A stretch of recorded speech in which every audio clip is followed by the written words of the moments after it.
In case you couldn't tell by the thumbnail, goddamn do I have epic flexes to talk about in the biggest flexes in anime 6.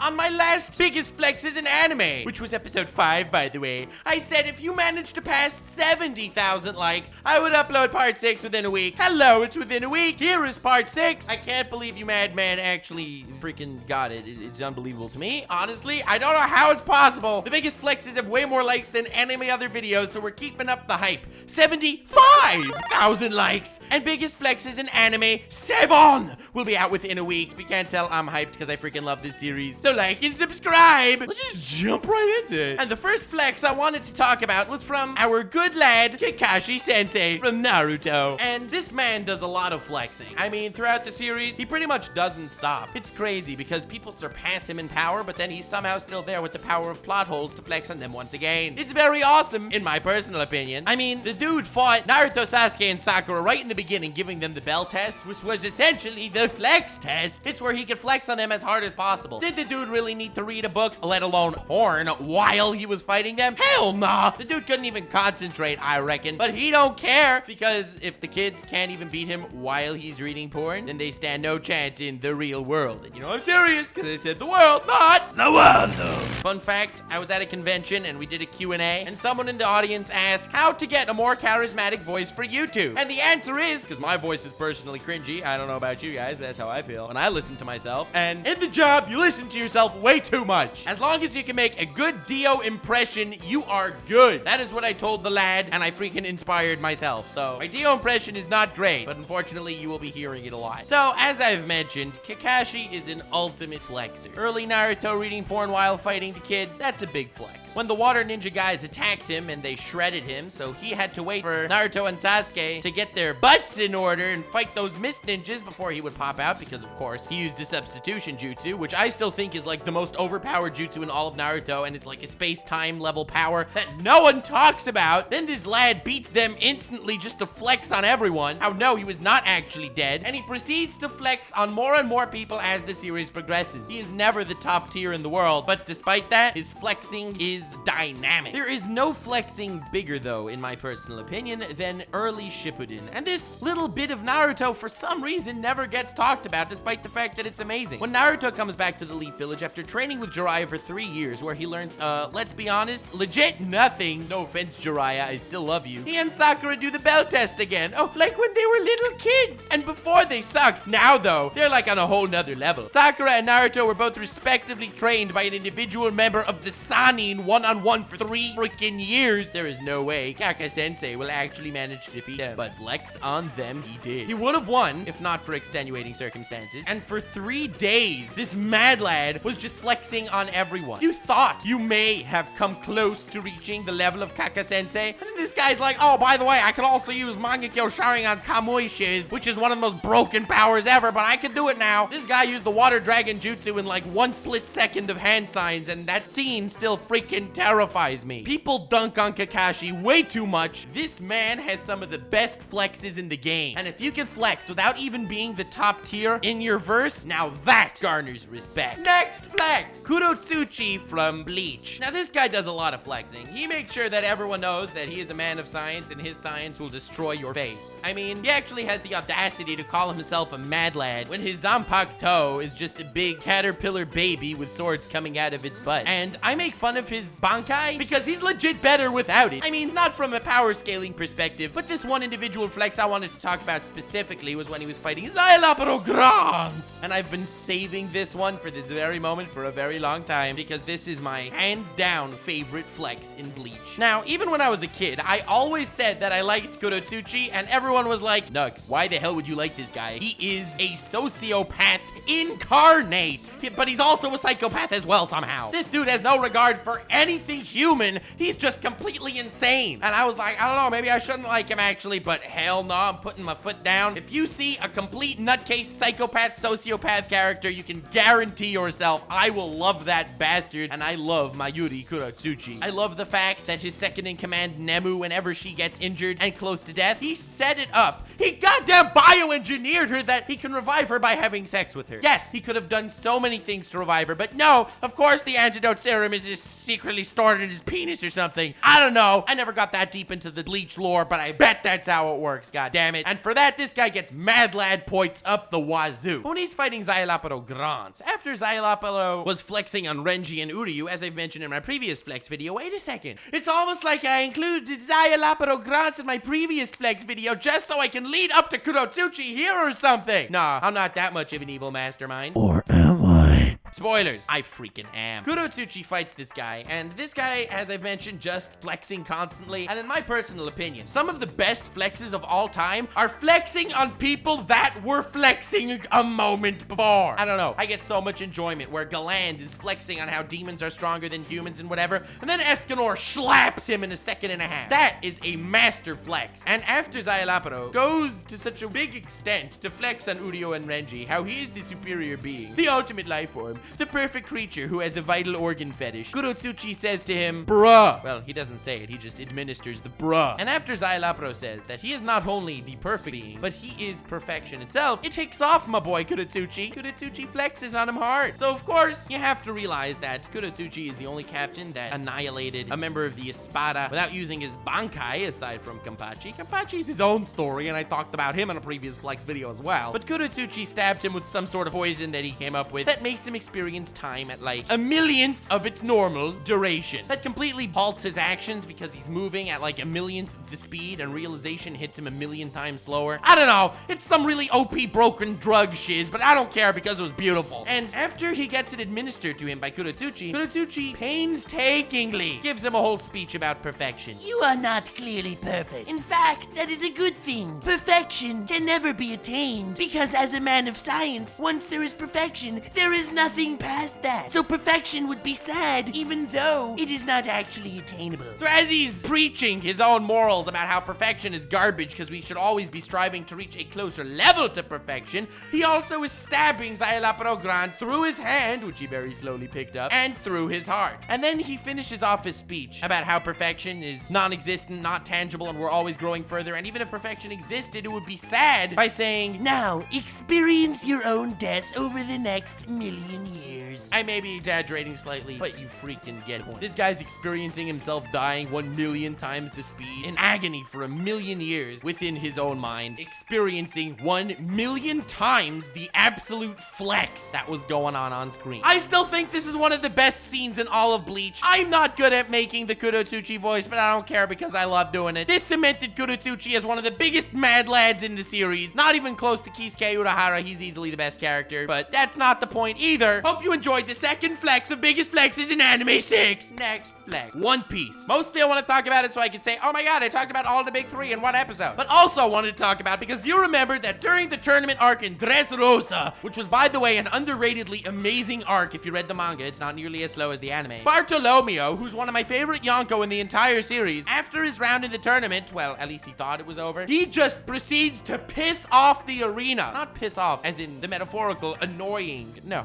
He just like opens his fly and just takes a leak on the spot right after he annihilated like kings of countries and whatever that were opposing him because he is a absolute mad lad, and I cannot stop saying how much I love Bartolomeo. I started off saying it unironically because he's a legit amazing character in the One Piece world. He visualizes the Straw Hats how we, the fan base, visualize the Straw Hats, and then it somehow got blown out of proportion because he sort of became a meme like everything else that I praised, which seems like it's ironic even though it's not. And now we're circling back to a massive flex. If you're gonna take on all these opponents in this massive tournament where people are expecting Blackbeard's commanders, the kings of countries, the Revolutionary Army's lieutenants, and everyone else fighting over the Meta no Mi in Doflamingo Stadium, and you, this no-name peon, just proceeds to pee on the audience, legit, low-key, a freaking amazing flex that I cannot believe no one talks about because no tournament arc is complete without someone pissing off or pissing on someone else. This flex was actually forgotten by not only everyone watching watching this video, but also me. I totally forgot about this until someone in the comments pointed it out. Very cool random person in the comments who I very much respect right now. Feel free to let me know in the comments more flexes because that'd be really dope. And this one was a nugget that I totally forgot about, and it was amazing. Next flex. So in my last episode of flexes, I talked about Natsu and how we had some pretty massive flexes during the Grand Magic Games. And I got a lot of comments wanting me to talk about this, which trust me, I was going to get to because this is one of the best flexes in Fairy Tail.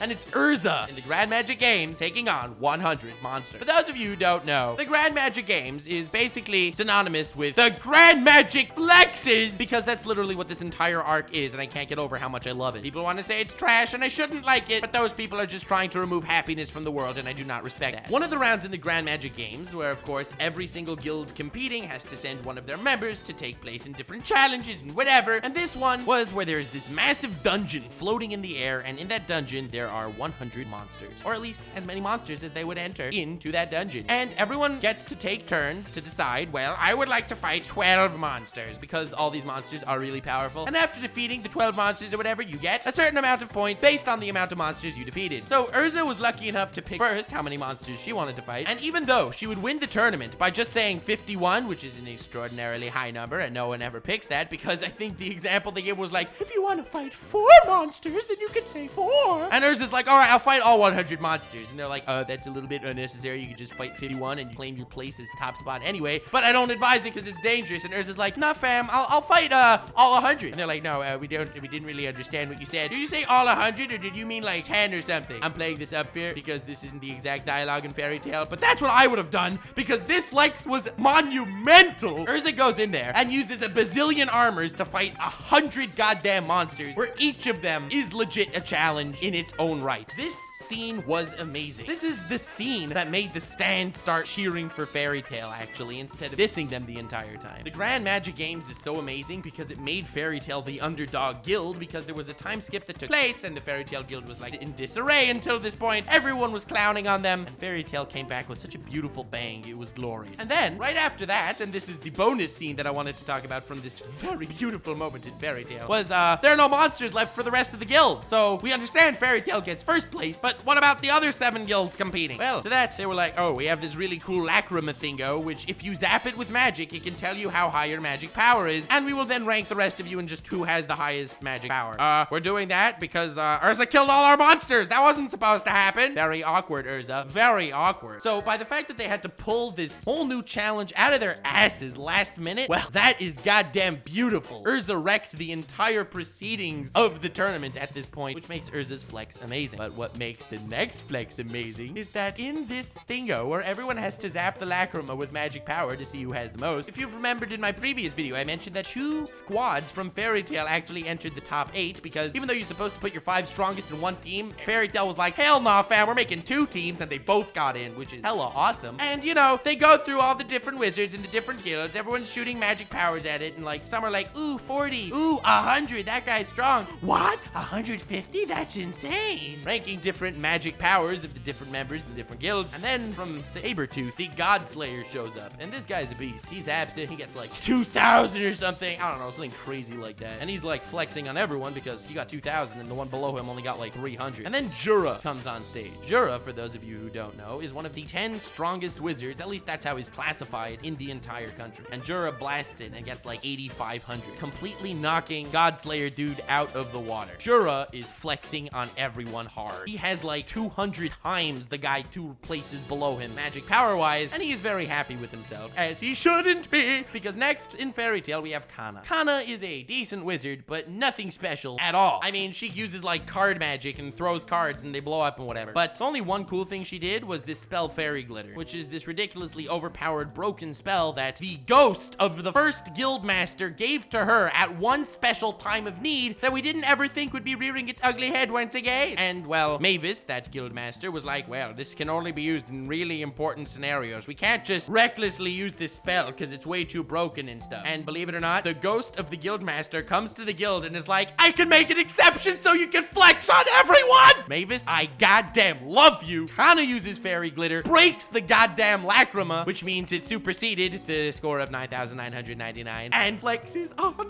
everyone. This is live TV. Kana is not only not considered one of the strongest members in Fairy Tail, but she's also competing while drunk, and her flex is so hard, everyone shat themselves in the entire country. So in this round, Urza took first place by fighting all 100 monsters. They haphazardly needed to put together a secondary competition to rank the rest, and Kana obliterated them because the first master's ghost came to the guild to say, I'll allow Kana to use this again to flex on Zawardo. Now that is very cool, Fairy Tail. Very cool. In JoJo's Bizarre Adventure, there is a very little known flex that I would like to bring light to, also because a comment pointed me to it, and it's actually fantastic as well. It's hard to keep track of all the flexes in JoJo's because every episode is literally a flex off, and it's glorious, and I suggest you watch JoJo's if you haven't yet already. But in this brilliant battle in Stardust Crusaders, Avdol versus Porunarefu, two fantastic characters. Avdol, with his fire powers, is wrecking Polnareff at this point, unfortunately for Polnareff, and says to him, listen, man, I get you. We're both brothers here. Burning is a really rough way to die, so here's a knife. Kill yourself. It'll be way easier for you.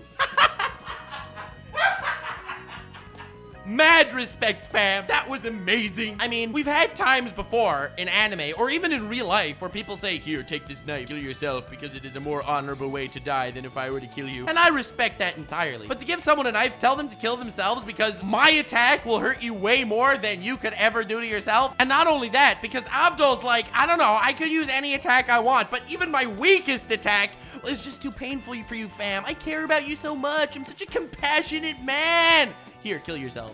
I don't know. I find that ironically hilarious, and JoJo's Bizarre Adventure is a must-watch. Next flex! Sorlorks from Aldraman of the Sky. This is actually a very decent military fantasy anime. I personally love strategies in anime, and this one's got them, so I enjoyed it a lot. A lot of people don't know about this show, and I'm actually thinking of it now because I mentioned on the last episode of Rant Cafe, which is, by the way, a podcast that we upload weekly. Link to the Rant Cafe channel in the description. It's a hell of a lot of fun, especially if you need a podcast or something to listen to while you're doing anything. Sorry about that. Shameless self-plug there. But I mentioned Sorlork because he had a very epic speech, and we were talking about, like, epic speeches in anime and whatever. And I think this one's underrated as far as epic anime speeches go. So Ikta is someone I relate to on a spiritual level because he's a very lazy man. Just like yours truly, but he manages to get shiz done just like yours truly. Not trying to flex on you or anything. I mean, this video's out within a week of the last one. I'm not exactly sitting on my ass all day. Or, I mean, I am sitting on my ass all day, but I'm productively sitting on my ass. Goddammit, I am losing this argument, I can already tell. Point is, this guy doesn't want any responsibility in the military whatsoever. But everyone knows he's like a mad lad genius, so like the higher ups are trying to put him in situations that can actually stimulate him to be awesome. So he ends up in this whole training thingo, and he of course wins because he's freaking genius, like 7,000 IQ. The guy clearly watched Rick and Morty, which is, by the way, the greatest anime adaptation of Steins Gate of all time. And after winning, he figured that would be the best time for him to say a really short speech to get the approval of everyone, and he does, including me. The guy's like, fam, laziness is the future. Now, he didn't give these exact examples, but I will to make life easier. Humanity was too lazy to just walk places. It took too much work, so they invented cars. Humanity was too lazy to wash clothing by hand scrubbing it all, so they invented washing machines. Humanity was too lazy to make fires everywhere so that they can warm themselves up in the winter, so they invented heating. Humanity was too lazy to get into sword fights to kill their opponents, so they invented guns. Essentially, all progress is spouted from laziness. So I, as a freaking awesome mad lad tactician that will lead you to victory every time, will take the lazy approaches every single time in order to win. This is a speech I can get behind entirely. I mean, this guy won like freaking wars by just waiting. I have like 17 different ways to wait in order to entirely defeat my opponent, and everyone's like, yeah, right, fam. And then he does it! This guy takes over the world through laziness, and I respect it so much. I can only say that he flexes on every other commander in the entire series. Both the commanders on his side, he says, nah, fam, you want to go fight in these very interesting tactics? Let's take the lazy road, which always manages to somehow win. And he also flexes on his opponents because his opponents are all like, oh my god, somehow this country managed to get this genius tactician. Let's come up with all these crazy vindictive plans to get around what he's probably thinking. And there's no way to predict what he's thinking because he has this genius goddamn lazy approach at everything that shouldn't work as much as it does, but it does.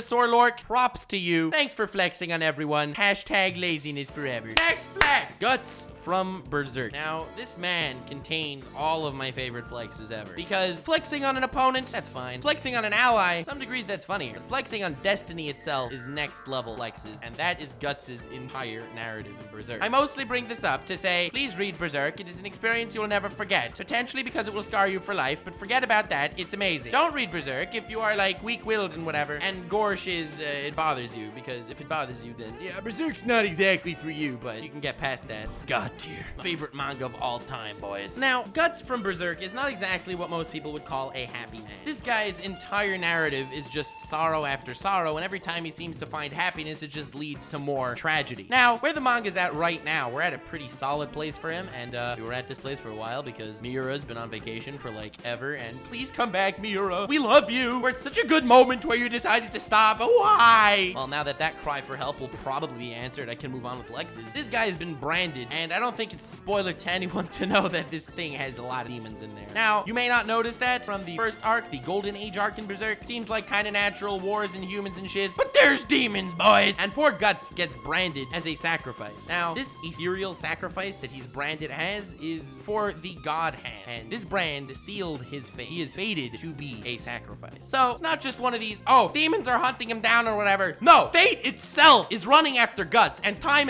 again, Guts makes fate his bitch. I mean, the size of the sword Guts is carrying altogether is a flex, because there is no way he needs a sword that big. And then he flexes on everyone, because hell yeah, not only can he use it, but this mad lad's unstoppable. He fights things that are not supposed to even be valid opponents for humans, and he takes them down. You think he's cool because one of his hands is a crossbow? Well, psych, it's also a cannon. There is no end to Guts' arsenal of mad laddery, and he's not one of those glorious fellows that's like, oh, I must enter this fight with nobility, and I will have a noble duel in order to fight my opponent. Hell nah. None of that stuff matters to Guts. He's in it to win it, and he does more often than not. He doesn't care how ripped to shreds he gets in his fights, and he gets torn to pieces. He will let a sword stab him through his cheek so he could grab it with his teeth and hurl someone off a cliff. This man flexes on fate and destiny on the goddamn daily, and it made Guts one of my favorite anime characters, one of the most human anime characters, but also one of the greatest flexers in all of anime.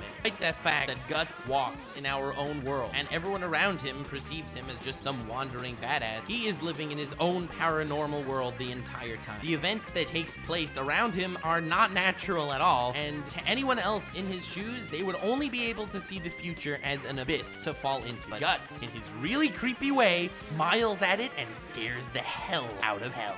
Nux, why is Guts your second favorite protagonist of all time? He's just this guy that cuts things with a big sword. This next flex. Now I'm gonna be forward with you. This next flex that I'm gonna mention is not actually within an anime as much as it's about. Demon Slayer is a story about a generic protagonist dude who has good morals and shiz, tragic backstory, trains to fight demons, fights demons, kills demons, fights more demons, kills more demons, makes friends to kill more demons, so on and so forth. It is definitely good, but it is not gonna be a all-time classic. So why do I mention Demon Slayer, you're probably wondering? Well, the answer is very simple. Demon Slayer trended on Twitter in the US. Anime don't do that, but Demon Slayer did, flexing on every other anime ever. Demon Slayer also has the best music / animation of potentially all time, flexing on almost every anime ever. Episode 19 was one of the greatest episodes of anime I could remember, flexing on every other anime ever. Demon Slayer, despite everything that you may consider a flaw, managed to flex on every other anime ever, with the most brilliant of successes not even spouting from the very story itself. This is a master flex that I wanted to mention, mostly because I wanted another excuse to talk about Demon Slayer, because I'm very hyped about it as well. Not trying to harp on Demon Slayer here. I think it made all of us cry at the end of episode 19, but goddamn did it flex on every other anime hard. It's funny, Ninja tweeted that Demon Slayer is his favorite anime of all time, and I tweeted this, and I was getting hate saying, hey, it's actually good, he's allowed to like it. I know he's allowed to like what he likes. I'm allowed to meme what I meme. I still think that, well, it's not exactly the greatest anime ever, even though I personally love every single episode. Follow me on Twitter for more epic shenanigans, where I definitely don't troll anyone and never get hate ever. But just the fact that Ninja said something like this about Demon Slayer, even though it's not your go-to mainstream anime ever, is a massive flex on every other anime. Demon Slayer is just checking all the boxes. And with that, whammin' and gentle whammin', thank you so much for watching this video. Hope you enjoyed. Coming soon, biggest flexes in anime 7 if this video gets 75,000 likes. So definitely hit like, subscribe, hit the bell, join button to become a member of the channel. Link in the description of my Patreon, Twitter, and Twitch. Feel free to follow me all over those places. Let me know in the comments some of your favorite flexes for a future episode. Link to Briggs All Day Anime's channel also in the description. We will be debating which of these flexes was the best flex. Feel free to check him out. Can't believe I managed to go to a convention, still freaking upload, and still managed to get this out within a week. But promise is a promise, fam. 75k likes. Looking forward to it. Have yourselves a most wonderful evening, and remember to read Berserk and stay weird, fam.